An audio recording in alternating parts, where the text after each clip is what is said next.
Hi mga mare, it's me time today!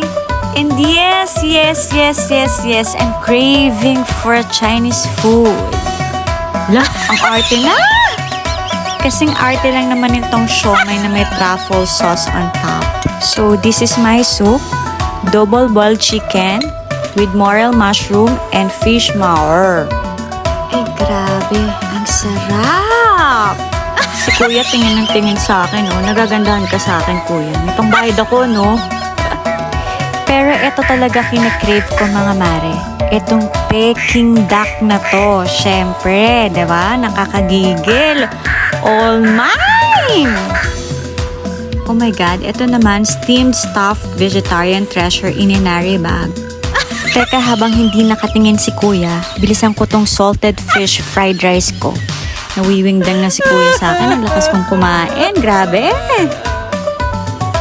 Ito na yung inari bag, mga mare. Siyempre, sasabayan pa rin natin ang gulay mga kinakain natin. Health is wealth kaya. Charis! Pero mga mare, sawi. Walang treasure sa loob. Ito na talaga yung makakapagtibok ng puso ko. Lah, kinikilig. Eto ka, gigil mo ko ha. Akin ka ngayon. Sige, akin ka. Sarap, grabe. Ikaw lang pala makakapagpa-inlove sa akin, Peking.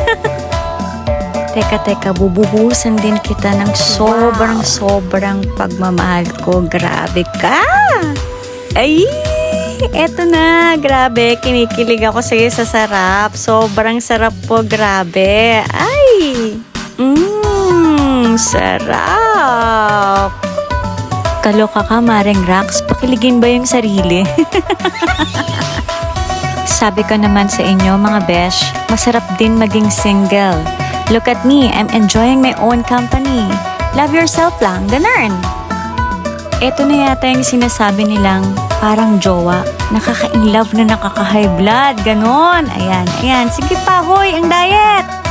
Masyado ka namang sarap na sarap, Maring Rax. Uy, tama na yan.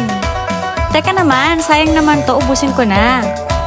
Kuya, pa-picture nga please. Grabe, sobrang busog na ako. Thank you ah. Uy, masayang uuwi si Maring Rax. Craving satisfied yan. Diba kuya? May take out pa ako para sa mga alaga ko.